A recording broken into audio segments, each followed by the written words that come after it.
સમાચારોની શરૂઆત કરવી છે। અતિ મહત્વપૂર્ણ સમાચાર વોરરૂમમાં આપણે જોવા છે। શરૂઆત કરીએ ગૃહ રાજ્ય મંત્રાલયમાંથી અમિત શાહની આગેવાનીમાં એક મહત્વપૂર્ણ બેઠક યોજાઈ। દેશમાં વધતા હીટવેવના પ્રકોપ સામે ખાસ પગલાં ભરવામાં આવશે।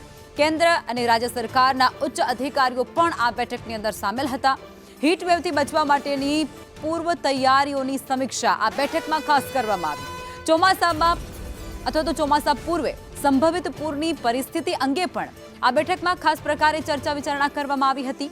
નાગરિકોની સુરક્ષા અને નાગરિકોને રાહતમાં જે કામગીરી કરવામાં આવે છે તેના માટે એક્શન પ્લાન આ બેઠકની અંદર ઘડવામાં આવ્યો।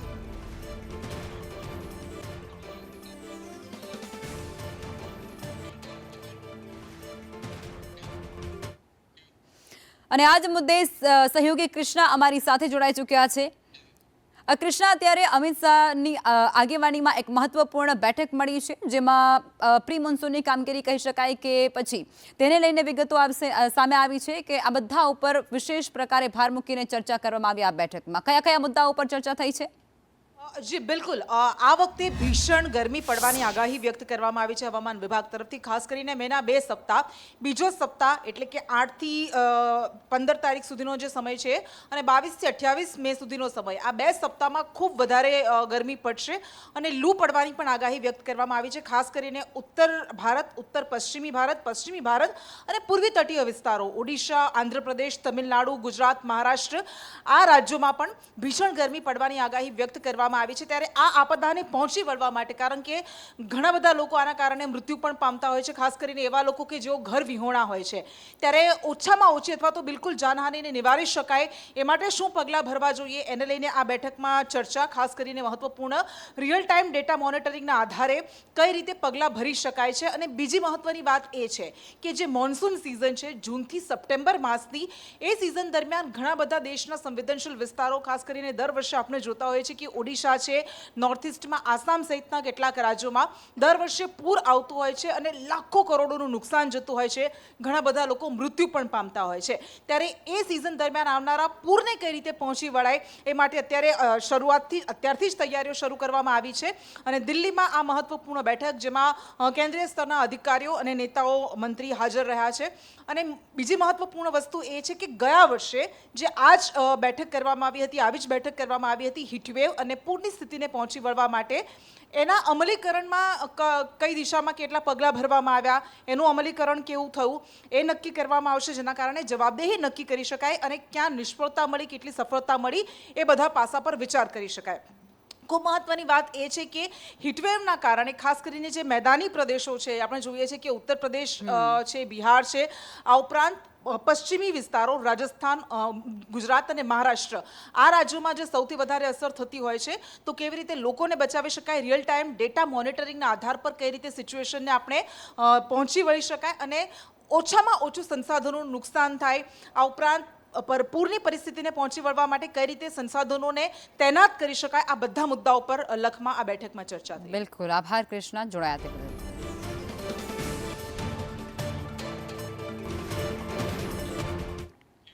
રાજ્યમાં હજુ પણ હીટ વેવની આગાહી છે। આજે અમદાવાદમાં યલો એલર્ટ છે। આવતીકાલથી ગરમી એ હજુ પણ વધી શકે છે।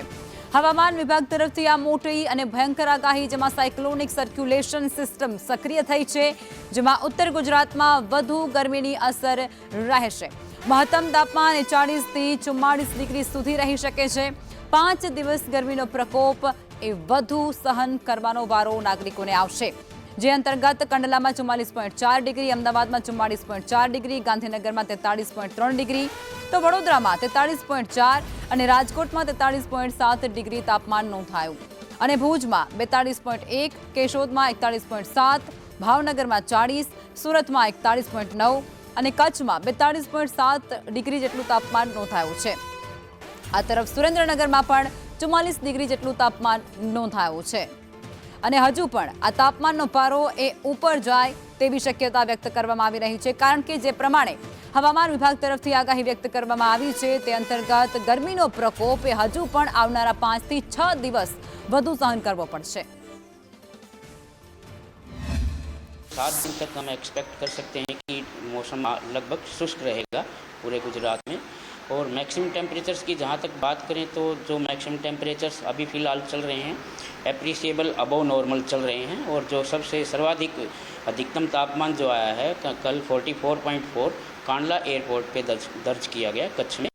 और जो आगे आने वाले दिन हैं उसमें हम एक्सपेक्ट कर सकते हैं कि 2 से 3 डिग्री का ग्रेजुअल राइज आएगा गुजरात रीजन और सौराष्ट्र कच्छ में, जिसकी वजह से हीट वेव कंडीशंस रहने की उम्मीद है डे 1 से लेकर डे 5 तक।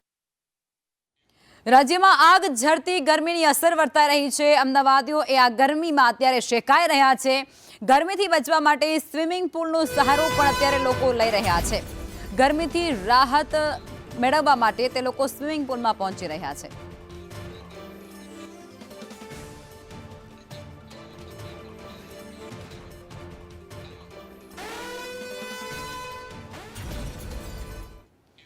અને આજ મુદ્દે સંવાદદાતા પ્રતિક અમારી સાથે જોડાઈ ચૂક્યા છે। પ્રતિક, અત્યારે તમે જુઓ રાજ્યની અંદર આગામી 5 દિવસ ખૂબ જ આકરો તાપ અને આકરી ગરમી પડે તેવી હવામાન વિભાગ તરફથી આગાહી વ્યક્ત કરવામાં આવી છે। ગરમીને લઈ, આગાહીને લઈ અને ઓલ ઓવર અપડેટ શું છે આપની પાસે? લખમાં અમદાવાદ સહિત રાજ્યભરમાં ગરમીનો પારો સતત વધી રહ્યો છે। અમદાવાદ શહેરમાં આજે યલો એલર્ટ છે અને યલો એલર્ટની અસર અમદાવાદ શહેરના રસ્તાઓ ઉપર સીધી જ દેખાઈ રહી છે, કારણ કે અમદાવાદ શહેરના મોટાભાગના રસ્તા આજે સુમસાન જોવા મળી રહ્યા છે। જે પણ શહેરીજનો નાગરિકો બહાર નીકળી રહ્યા છે તે પૂરતા પ્રિકોશન સાથે બહાર નીકળી રહ્યા છે। અમદાવાદ શહેરની જો વાત કરવામાં આવે તો અમદાવાદ શહેરમાં 42 ડિગ્રીને પાર તાપમાન છે, પરંતુ આ જ રીતે આગામી 5 દિવસ દરમિયાન ગરમીનો પ્રકોપ વધવાનો છે, કારણ કે સાયક્લોનિક સર્ક્યુલેશનની અસર જોવા મળી રહી છે। આ સાથે જ વાત કરવામાં આવે તો ગરમ અને સૂકા પવન રાજસ્થાન તરફથી જે ફૂંકાઈ રહ્યા છે તેની અસર સીધી જ ગુજરાત તરફ પડી રહી છે અને આ જ કારણથી મોટાભાગના શહેરો છે તેનું મહત્તમ તાપમાન તે 42 ડિગ્રીને પાર જોવા મળી રહ્યું છે, 40 ડિગ્રીને પાર જોવા મળી રહ્યું છે અને આ જ પ્રકારની અસર અમદાવાદ શહેરમાં પણ જોવા મળી છે, જેના કારણે અમદાવાદના શહેરીજનો છે તે બપોરના સમયે બહાર નીકળવાનું ટાળી રહ્યા છે, ઠંડા પીણાનું સેવન સતત કરી રહ્યા છે। આ સાથે જ આજે રવિવાર એટલે કે રજાનો દિવસ છે અને રજાના દિવસે લોકો સ્વિમિંગ પુલનો આશરો લઈ રહ્યા છે, જેથી કરીને ગરમી સામે રક્ષણ મેળવી શકાય અને હીટ વેવ અથવા તો લૂ લાગવાના ખતરાથી બચી શકાય। બિલકુલ, આભાર પ્રતિક, આપ જોડાયા તે બદલ। તો અત્યારે રાજ્યભરમાં ગરમીનો આકરો પ્રકોપ વર્તાઈ રહ્યો છે અને તેને કારણે અત્યારે લોકો એ સ્વિમિંગ પુલનો સહારો લેતા પણ જોવા મળી રહ્યા છે। મોટી સંખ્યામાં લોકો ત્યાં પહોંચી રહ્યા છે, પોતાના પરિજનો સાથે આનંદ માણી રહ્યા હતા। અમદાવાદ શહેરમાં અંગ દઝાડતી ગરમી પડી રહી છે અને ગરમીથી બચવા માટે અમદાવાદીઓ પણ નીતનવા નુસ્ખા અપનાવતા હોય છે। કોઈ ઘરની બહાર નીકળવાનું પણ ટાળતા હોય છે, જ્યારે ગરમીનો સામનો કરીને જે ઉત્સવ ગમે તેવી મુસીબત પણ હોય ને જેને ઉત્સવમાં મનાવતા હોય તે જ અમદાવાદીઓ, જ્યારે અમદાવાદીઓ પણ હવે ગરમી પડી રહી છે ત્યારે ગરમીથી બચવા માટે સ્વિમિંગનો ઓપ્શન અપનાવ્યો છે। કેટલાક અમદાવાદીઓ આપણી સાથે છે, એમની સાથે જ વાત કરીએ। અમદાવાદીઓ એટલે અલગ જ મજાના માણસો અને એમાં બી હવે ગરમી પડી રહી છે ત્યારે ગરમીના ઓપ્શન માટે આપ શું કરી રહ્યા છો? ફાઇન હેલો અમદાવાદ, મેં પણ અહીંયા Sardar Patel stadium swimming pool join કર્યું છે એન્ડ ખૂબ હું ગરમીના સિઝનમાં એન્જોય કરી રહી છું। So please you also come and join this Sardar Patel swimming pool stadium and lot of enjoyed in here. અમદાવાદમાં જે ગરમી પડી રહી છે, ગરમીથી બચવા માટે શહેરીજનો શું કરી રહ્યા છે? સો અમદાવાદમાં અત્યારે તમે જોયું હશે કાલે 44 ડિગ્રી હાઈ ટેમ્પરેચર હતું, તો એનાથી બચવા માટે તમે બધા બહાર જતા હો છો, પણ બહાર બી એ જ કેઓસથી બચવા માટે અમે અમારા બાળકોને, મારા 2 બાળક છે, બંનેને મેં અહીંયા સ્વિમિંગમાં મૂક્યા છે અને they are enjoying a lot. AMC stadium is amazing, coaches are too good and I would suggest every Amdavadi should join this. Thank you. અમદાવાદમાં કેવી ગરમી પડે છે? બહુ જ ગરમી પડે છે। ગરમીમાં વેકેશનમાં કેવી મજા કરવાની? ગરમીમાં અહીંયા તો સ્વિમિંગ કરવાનું તો મજા જ આવે છે, આખો ટાઈમ સ્વિમિંગ કરીએ અમે, પછી ગરમી તો લાગે જ નહીં કે ગરમી લાગે છે। એટલે અમદાવાદીઓ છે તે સ્વિમિંગમાં સૌથી વધારે ઇન્ક્વાયરીઝ પણ વધી છે। કોચ છે એમની સાથે જ વાત કરીએ। આ વખતે ઉનાળામાં કેટલી ડિમાન્ડ વધી છે લોકોની અને ગરમીથી બચવા માટે પણ હવે સ્વિમિંગ પુલ ફૂલ જોવા મળી રહ્યા છે। અમદાવાદ મ્યુનિસિપલ કોર્પોરેશન દ્વારા ટોટલ 21 સ્વિમિંગ પુલ સંચાલિત છે। તમામમાં હાલ મોટી સંખ્યામાં નાગરિકો સારા એવા ફૂલ જઈ રહ્યા છે અને મોટી સંખ્યામાં લાભ લે છે અને ખૂબ જ દિવસે દિવસે ઇન્ક્વાયરી વધી તે માટે અમદાવાદ મ્યુનિસિપલ કોર્પોરેશન દ્વારા બીજી 2 એક્સ્ટ્રા બેચ પણ ચાલુ કરવામાં આવી છે, તેમજ લોકો વધારે ને વધારે લાભ લે એવો અમે અમદાવાદ મ્યુનિસિપલ કોર્પોરેશન પ્રયાસ કરીએ છીએ। જરૂર, એટલે ગરમીથી બચવા માટે પણ નીતનવા નુસ્ખાની સાથે સાથે સ્વિમિંગ પુલમાં પણ લોકોની સંખ્યામાં વધારો થઈ રહ્યો છે। કેમેરામેન મનીષ વાણિયા સાથે દિવ્યા ચૌહાણ, સંદેશ ન્યૂઝ, અમદાવાદ। સાથે રાધિકા રાઠવાના સમર્થનમાં ચૈતર વસાવાનું એક નિવેદન સામે આવ્યું છે. એફઆઈઆરથી ડરવાના નથી, ચૈતર વસાવાનો આ દાવો છે. ધરપકડ થાય તો આદિવાસી સમાજને એકત્ર કરવાની ચેતવણી પણ તેઓ આપી ચૂક્યા છે. પોલીસ પર રાજકીય દબાણ હેઠળ કામ કરાવવાનો આક્ષેપ મૂક્યો છે. ભાજપ સામે દબાણની નીતિના પણ આરોપો થયા છે. જેલથી ન ડરતા ન્યાયની લડત એ ચાલુ રાખવાની જાહેરાત ચૈતર વસાવા કરી ચૂક્યા છે. સંવિધાનને એમને એવું હશે કે રાધિકા રાઠવા ભાગી જશે અને અમારા ઉમેદવારોને અમે ડરાવી ધમકાવીને ભાજપમાં મોકલી આપીશું અને ભાજપની બોડી ત્યાં અમે ફિટ કરી દઈશું. એવું નથી. અમે લોકો ભૂતકાળમાં પણ ગુજરાતની જનતા માટે લડ્યા છે. આદિવાસીઓના હર હંમેશ હક અધિકાર માટે અમે લડ્યા છે. સડકથી લઈને સદન સુધી અમે લડ્યા છે. આજે પણ લોકશાહી બચાવવા માટે અને સંવિધાનને બચાવવા માટે અમે લડીએ છીએ. અમે આવા તમારા ખોટી એફઆઈઆરોથી, તમારી જેલોથી અમે ડરવાવાળા લોકો નથી. સુરતમાં દુષ્કર્મના કેસમાં આપના નેતાની ધરપકડ થઈ છે. કાલુ વઘાસિયાને લસકાણા પોલીસે ઝડપી પાડ્યો છે. લગ્નની લાલચ આપી અને દુષ્કર્મ આચર્યો હોય તે પ્રકારનો આક્ષેપ તેમના પર થયો છે. આરોપી છેલ્લા 1 મહિનાથી ફરાર હતો. બાતમીના આધારે ડાયમંડ નગરથી તેની ધરપકડ કરાઈ છે. પોલીસે આરોપી સામે આગળની કાયદાકીય કાર્યવાહી પણ હાથ ધરી છે.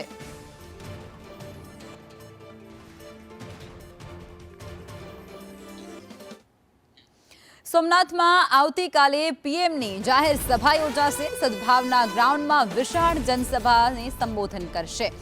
સોમનાથ હેલિપેડથી મંદિર સુધી ભવ્ય રોડ શો પણ યોજાશે, જેમાં 3 મહાકાય ડોમ બનાવવામાં આવ્યા છે. 60,000થી વધુ લોકો ત્યાં ઉમટી પડવાના છે. સોમનાથ હેલિપેડ ખાતે પીએમનું આગમન થશે. હેલિપેડથી સોમનાથ મંદિર સુધી રોડ શો પણ યોજવામાં આવશે. આ મંદિરમાં યજ્ઞની પૂર્ણાહુતિમાં પીએમ બીડું હોમશે. ધાર્મિક વિધિ બાદ જનસભાને સંબોધન પણ તેઓ કરવાના છે અને સદભાવના ગ્રાઉન્ડ ખાતે વિશાળ જનસભા યોજાશે. સોમનાથમાં આવતીકાલે પીએમ મોદીનું આગમન થવાનું છે અને જેને લઈ અને વિશાળ જનમેદની ઉમટી પડશે. સોમનાથ હેલિપેડથી સોમનાથ મંદિર સુધી ખાસ રોડ શોનું પણ આયોજન કરવામાં આવ્યું છે અને તે રોડ શોમાં પણ અસંખ્ય લોકો ઉમટી પડે તેવી અત્યારે સંભાવના છે.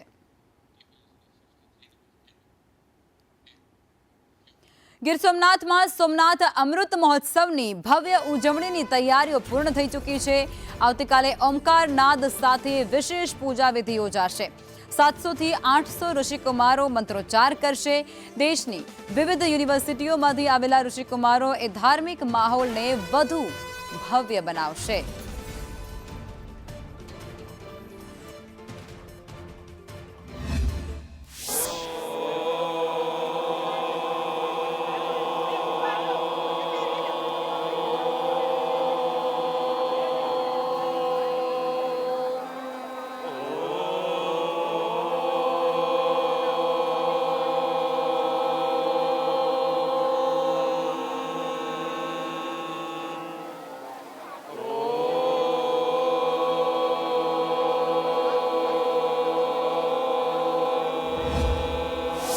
અમૃત પર્વ અને પ્રધાનમંત્રી મોદી આવી રહ્યા છે. અદ્ભુત સંયોગ જે રીતે જોવા મળી રહ્યો છે અને જ્યારે સોમનાથમાં કોઈ પણ પર્વ હોય ત્યારે પૂજન અર્ચનમાં ઓમકાર નાદ ના હોય તો શું હોય, એટલે તેને લઈ અને તૈયારીઓ કરવામાં આવી રહી છે. ઋષિકુમારો જે છે તે આવતીકાલે ઓમકાર અને મંત્રોચ્ચાર સાથે શાસ્ત્રોક્ત પૂજા કરશે. આપણે તેને આયોજન કરવામાં આવ્યું છે તેના વિશે જાણીએ. કયા પ્રકારનું આયોજન કરવામાં આવ્યું છે, કેટલા ઋષિકુમારો છે, ઓમકાર નાદ સાથે બીજા કયા મંત્રો કરવામાં આવશે? જી બેન, અહીંયાથી જાણકારી આપવામાં આવે તો અમે સોમનાથ સંસ્કૃત યુનિવર્સિટી, જેની સાથે ગુજરાતની તમામ 30 જેટલી કોલેજોમાંથી 700થી 800ની સંખ્યાથી વધારે પણ કહી શકાય એટલા ઋષિકુમારો પધાર્યા છે. અમે આની પહેલાં પણ 11 જાન્યુઆરીના જે 72 કલાકના ઓમકારનાદ થયા તેમાં પણ અમે ઉપસ્થિત હતા. ફરી એકવાર અમને આપણા યશસ્વી વડાપ્રધાન માનનીય નરેન્દ્ર મોદી સાહેબ પધારે છે ત્યારે અમને આ સદભાગ્ય યુનિવર્સિટીની યજમાન પદે મળ્યું છે તેનું ખૂબ અમને ગર્વ છે. અને આ ઋષિકુમારોએ પોતાની સંનિષ્ઠ નિષ્ઠાથી જે ભગવાનની કહી શકાય કે ભક્તિમય ઉર્જાનો એ સ્પર્શ કરવાના છે ને આપણે બધા પણ એમાં સાથે જોડાઈએ છીએ. એક તરફ આકાશમાં જે છે તે સૂર્યકિરણ એરોબેટિક્સ જે છે તે પોતાની કરતબ તાકાત શૌર્યતા બતાવી રહ્યું છે, તો બીજી તરફ આ મંદિર પરિસરમાં ઋષિકુમારો દ્વારા ઓમકારના જાપ કરવામાં આવી રહ્યા છે. એક ભક્તિ અને શૌર્યતા અત્યારે અહીંયા મંદિર પરિસરમાં જોવા મળી રહી છે અને અદ્ભુત તૈયારીઓ સોમનાથ મંદિરમાં અત્યારે જોવા મળી રહી છે. અમૃત પર્વને લઈ અને આ તૈયારીઓ જોવા મળી રહી છે. કેમેરા પર્સન વિજય ભરવાડ સાથે બંસી દવે, સોમનાથ સંદેશ ન્યૂઝ. ગીર સોમનાથમાં સોમનાથ અમૃત મહોત્સવ આવતીકાલે પ્રાઇમ મિનિસ્ટર મોદી એ સોમનાથની મુલાકાતે આવવાના છે અને આજે પણ મોટી સંખ્યામાં લોકો દર્શનાર્થે ત્યાં પહોંચ્યા છે. મહાદેવના દર્શન કરી ભક્તોએ ધન્યતા અનુભવી છે. દૂર દૂરથી દર્શન માટે ત્યાં ભાવિક ભક્તો ઉમટી પડ્યા છે. સોમનાથ દાદાને ધજા ચડાવવા માટે ભાવિકો એ મોટી સંખ્યામાં હર્ષોલ્લાસ સાથે પહોંચી ગયા છે.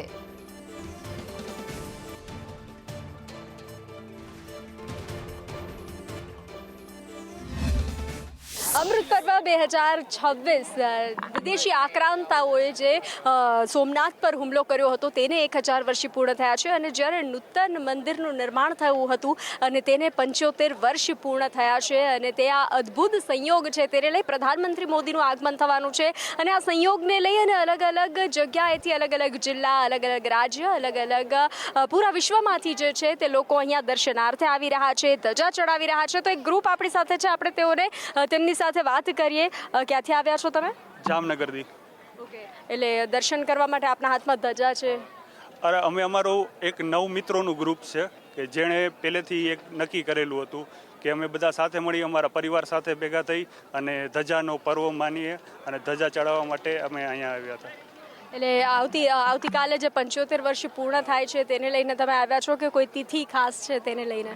તે એક 75 વર્ષ પૂર્ણ થાય છે એ એક તો માહોલ છે તેમ છતાં પણ અમારા સાથે જે અમારા પરિવાર જેવા મિત્રો છે તેમની સાથે અમારે એક ધ્યેય અમે લીધો હતો કે અમે અહીંયા આવીને ધજા પૂર્ણ થાય તો એ સાથે 75 વર્ષ પણ પૂર્ણ થયા તે બંનેનો લાભ અમે સાથે મેળવી શક્યા છીએ. જી, કેવું લાગી રહ્યું છે ભગવાન શિવના દર્શન કરીને? ના, સારું રહ્યું. દર વર્ષે આવો છો? ના, વર્ષમાં 2 જ. અચ્છા, તમને કેવું લાગ્યું?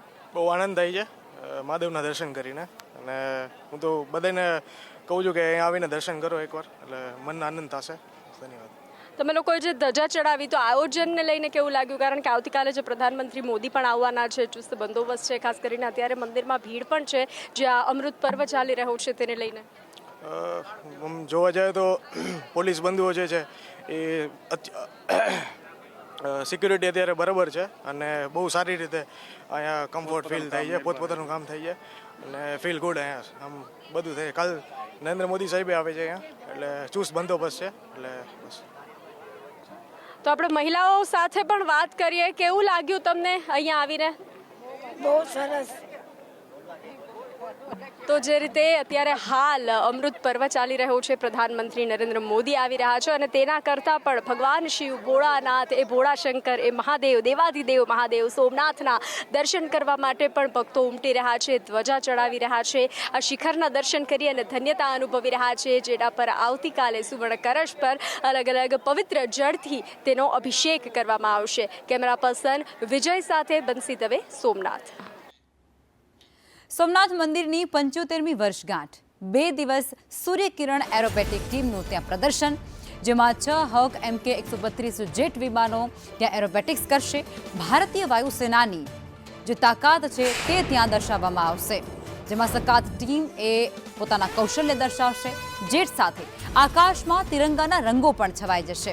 વિમાન એ 5 મીટરથી ઓછા અંતરે પોતાના અવનવા કરતબો બતાવશે.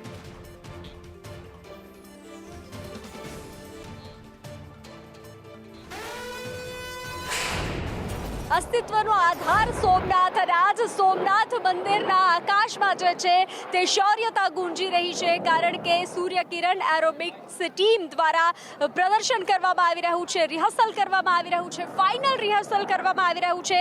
આવતીકાલે પ્રધાનમંત્રી મોદી આવવાના છે અને તેને લઈ અને આ રિહર્સલ કરવામાં આવી રહ્યું છે. તો હાલ મંદિર ઉપર 6 હોક MK-132 જેટ જે છે તે એરોબેટિક્સ ભારતીય વાયુસેનાની પ્રખ્યાત SK-80 ટીમ કૌશલ્ય દર્શાવી રહી છે.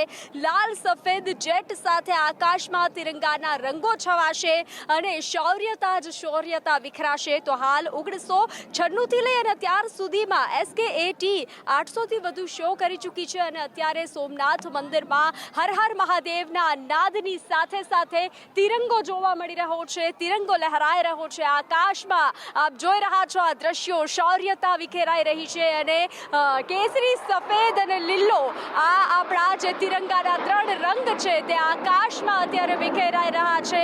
આ દ્રશ્યો અદ્ભુત દ્રશ્યો છે. શૌર્યતા અને ભક્તિનો અદ્ભુત સંગમ અત્યારે સોમનાથમાં જોવા મળી રહ્યો છે. આવતીકાલે આ જ રીતે જે છે તે પૂરું સૂર્યકિરણ એરોબિક્સ ટીમ દ્વારા જે છે તે પ્રદર્શન કરવામાં આવશે, કૌશલ્ય બતાવવામાં આવશે અને અત્યારે હાલ આ જ કૌશલ્યનું રિહર્સલ થઈ રહ્યું છે. તો શૌર્ય અને ભક્તિનો અદ્ભુત સંગમ અત્યારે સોમનાથ પરિસર અને તેમના આકાશમાં જોવા મળી રહ્યો છે. કેમેરા પર્સન વિજય ભરવાડ સાથે બંસી દવે, સોમનાથ સંદેશ ન્યૂઝ. પ્રધાનમંત્રી મોદીએ બેંગલુરુની સભા દરમિયાન સોમનાથ મંદિરને લઈ અનેક વિશેષ વાત ઉચ્ચારી હતી. સોમનાથના પ્રવાસને લઈ અનેક મહત્વપૂર્ણ નિવેદન આપ્યું છે. પીએમ મોદીએ એવું કહ્યું છે કે કાલે હું સોમનાથની પવિત્ર ધરતી પર રહીશ. તેમણે એવું પણ કહ્યું છે કે સોમનાથ મંદિરના નવનિર્માણના 75 વર્ષ એ પૂર્ણ થઈ રહ્યા છે અને આવા પવિત્ર અવસરો એ આત્મનિર્ભર તથા વિકસિત ભારત માટે એક નવી ઉર્જા પૂરું પાડે છે.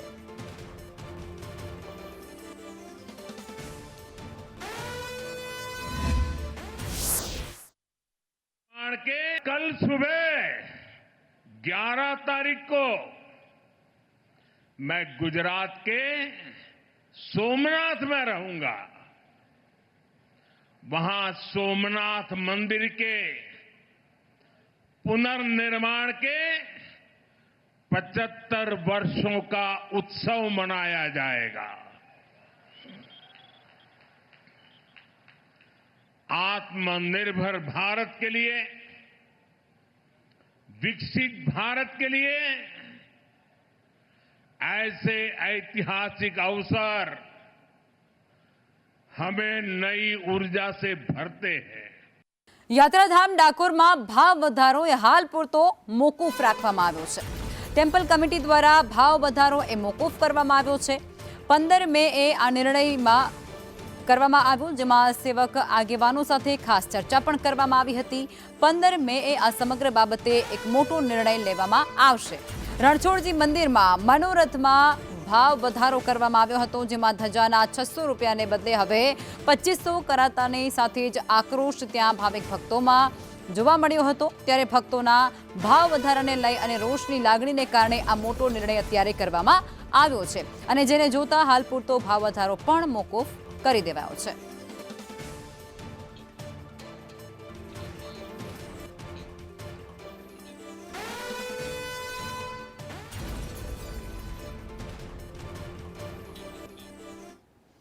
અને આ જ મુદ્દે અમારા સંવાદદાતા સંદીપ અમારી સાથે જોડાઈ ચૂક્યા છે.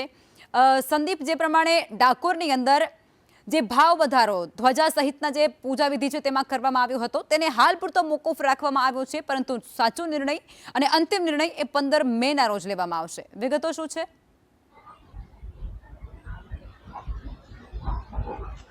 ચોક્કસથી આજે ખૂબ જ સારા સમાચાર ડાકોરના ઠાકોરના ભક્તો માટે આવ્યા છે.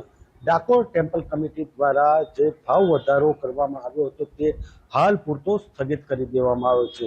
કારણ કે જે સેવક આગેવાનો છે ને ભક્તો છે તેમના દ્વારા ડાકોર ટેમ્પલ કમિટીના આ નિર્ણયના વિરુદ્ધમાં ભારે રોષ સાથે તેમને રજૂઆતો કરી હતી અને સેવક આગેવાનો દ્વારા ગઈકાલે મંદિર પ્રશાસનને લેખિતમાં જાણ પણ કરી અને વિરોધ નોંધવામાં આવ્યો હતો. ત્યારે ડાકોર ટેમ્પલ કમિટી દ્વારા ધ્વજા આરોહણના જે 610 રૂપિયા જેટલો જે લાગો હતો તે વધારીને 2500 રૂપિયા કરી દેવામાં આવતો. સાથે સાથે વિવિધ જે મનોરથ અહીંયા ડાકોર મંદિરમાં ભક્તો દ્વારા કરવામાં આવતા હોય છે આ મનોરથોમાં પણ વ્યાપક ભાવ વધારો એટલે 4 ગણો ભાવ વધારો કરવામાં આવ્યો હતો, જેના જ કારણે જે અહીંયા ભક્તો છે તેમાં રોષની લાગણી વ્યાપી ગઈ હતી. સાથે સાથે જે મંદિરમાં સેવા પૂજા કરતા જે સેવક આગેવાનો છે તેમાં પણ ભારે રોષ વ્યાપી ગયો હતો અને તેમના દ્વારા લેખિતમાં રજૂઆત કરવામાં આવી, જેને કારણે હવે ડાકોર ટેમ્પલ કમિટી દ્વારા આ સેવક આગેવાનો પાસે 15 મેના રોજ બેઠક કરવામાં આવશે અને આ 15 મેના રોજ બેઠક બાદ જ જે નિર્ણય છે તે આખરી નિર્ણય અંગે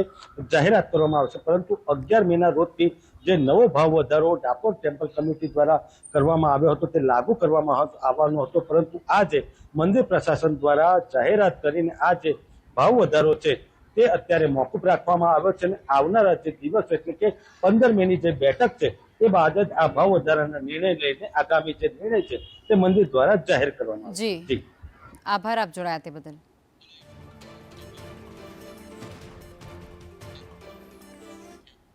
રાજકોટના માધાપર ચોકડી નજીક એક ફાયરિંગની ઘટના સામે આવી, જેમાં પૈસાની લેતી દેતીની એ બાબત, જેમાં આ ફાયરિંગની ઘટનાને અંજામ અપાયો છે। પત્રકાર દિગ્વિજય રાજસિંહે પરવાનગીવાળી રિવોલ્વરમાંથી હવામાં 2 રાઉન્ડ ફાયરિંગ કર્યું હતું। રામદેવ ડાંગરે ગેરકાયદેસર રિવોલ્વર કાઢી હતી, જેમાં દિવ્યરાજસિંહ સામે તેમના દ્વારા પણ જે રિવોલ્વર છે તે તાગવામાં આવી હતી। રામદેવ ડાંગર વિરુદ્ધ હત્યા સહિતના 15 જેટલા ગુના પોલીસના ચોપડે નોંધાયેલા છે, ત્યારે પોલીસે આ બંનેના હથિયાર કબજે કરી લીધા છે અને બંને વિરુદ્ધ આર્મ્સ એક્ટ સહિતની કલમો હેઠળ ગુનો પણ દાખલ કર્યો છે। બંને આરોપીને ઝડપી પાડવા માટે પોલીસે વધુ તપાસ પણ તેજ કરી છે। જે હથિયારવાળું લાયસન્સ બનેલા હથિયારો પોલીસે કબજે કરેલ છે એફએસએલની રૂબરૂમાં, અને તેની એફએસએલમાં પરીક્ષણાર્થે પણ મોકલી આપવામાં આવશે અને ત્યારબાદ પોલીસ કમિશનર સાહેબશ્રીને આ બાબતે જાહેરનામા વિરુદ્ધનો ગુનો હોય જે હથિયાર લાયસન્સ રદ કરવા માટે પણ પોલીસ દ્વારા કાર્યવાહી કરવામાં આવશે। સુરતમાં ટપોરીઓએ વેપારી પાસેથી લાખો રૂપિયા પડાવી લીધા। સુરતમાં ટપોરી ટોળકીએ વેપારી પાસેથી 1.20 લાખ રૂપિયા પડાવ્યા છે। કાપડના ધંધા માટે દર મહિને 50,000 હપ્તાની માંગ કરી, ચાકુ બતાવી અને વેપારીને ધમકાવી અને નાણાં વસૂલવામાં આવતા હતા। આ પ્રકારની ફરિયાદ થતાની સાથે પોલીસે આગળની તપાસ હાથ ધરી હતી। અભિષેક ઉર્ફે રોહન રાજેશભાઈ દેવરે કે જેણે સલાબતપુરા પોલીસ સ્ટેશનની અંદર ફરિયાદ નોંધાવી છે કે 2025 અને 2026 દરમિયાન અલગ અલગ ઘટનાઓમાં ટોટલ 1,20,000 આને પડાવી લીધેલા અને દર મહિને ચપ્પુ બતાવીને 50,000 રૂપિયા એને કાપડનો વેપાર કરવો હોય તો આપવો પડશે। આવી એક 308(5) મુજબની એક ખંડણીની ફરિયાદ શિવા ઉર્ફે શિવ દરબાર ઝાલા વિરુદ્ધમાં નોંધાયેલ છે। આ શિવ દરબાર ઝાલાને અગાઉ પણ એસઓજીએ એમડીનો કેસ કરેલો। આ કુખ્યાત આરોપી છે અને વારે ઘડીએ રીલ બનાવી અને શેખી મારતો નજરે પડે છે, પરંતુ અત્યારે એ એસઓજીના શકંજામાં આવી ગયો છે। સુરત શહેરના ભાટેના વિસ્તારમાં માથાભારે શિવા ઝાલાને ફરી સલાબતપુરા પોલીસે ધરપકડ કરી છે। સીધા સલાબતપુરા પોલીસ સ્ટેશન પોલીસના જપ્તામાં જોઈ શકાય શિવા ઝાલા છે તે અગાઉ ડ્રગ્સના જે ધંધામાં પકડાઈ ચૂક્યો હતો। સુરત એસઓજી પોલીસે તેની ધરપકડ કરી હતી, ત્યારે ફરી પાછી તેની ધરપકડ કરી છે ત્યારે કારણ કે તેના ભાઈ રામ શિવા ઝાલાએ અને તેણ શિવા ઝાલાએ એક કાપડ વેપારી પાસેથી જે છે ખંડણી માંગી હતી 1,20,00,000ની। તે ઉપરાંત જો તમારે ધંધો કરવો હોય તો 50,000નો હપ્તો આપવો પડશે તેવું ચાકુ બતાવીને તેને ધમકાવ્યો હતો તેવી વાત સામે આવી। અંતે કાપડ વેપારીએ જે છે સમગ્ર મામલે સલાબતપુરા પોલીસ સ્ટેશનમાં ફરિયાદ નોંધાવી છે। સમગ્ર બાબતે હાલ સુરત સલાબતપુરા પોલીસ સ્ટેશન અને એસટીએસસી સેલ દ્વારા તપાસનો ધમધમાટ શરૂ કરવામાં આવ્યો છે। આ જ માથાભારે ટપોરી શિવા ઝાલા દ્વારા અગાઉ પણ એનડીપીએસ એક્ટના ગુનાઓ તે પકડાઈ ચૂક્યો છે અને તેના ઘરની બહાર પણ એણે કુલ 100થી વધુ જે સીસીટીવી ફૂટેજ ગોઠવ્યા હતા, જે પોલીસ પર નજર રાખવા માટે ત્યારે એસઓજી પોલીસે ધરપકડ કરી હતી। જેલમાંથી બહાર આવ્યા બાદ ફરી પાછી તેણે આ કરતૂતોની શરૂઆત કરી હતી। તેણે એક કાપડ વેપારીને ધમકાવ્યો હતો અને તેની પાસેથી ખંડણી માંગી હતી। હાલ સમગ્ર બાબતે ખાસ કરીને એસટીએસસી પોલીસ દ્વારા જે તપાસનો ધમધમાટ શરૂ કરવામાં આવ્યો છે અને આરોપીની ધરપકડ કરવામાં આવી છે। તે ઉપરાંત હાલ તેના ભાઈ જે છે રામસિંહ ઝાલા તેને પણ પકડવાની તજવીજ હાથ ધરી છે। કેમેરામેન અજીત પટેલ સાથે જયેન્દ્ર પાંડે, સંદેશની સુરત।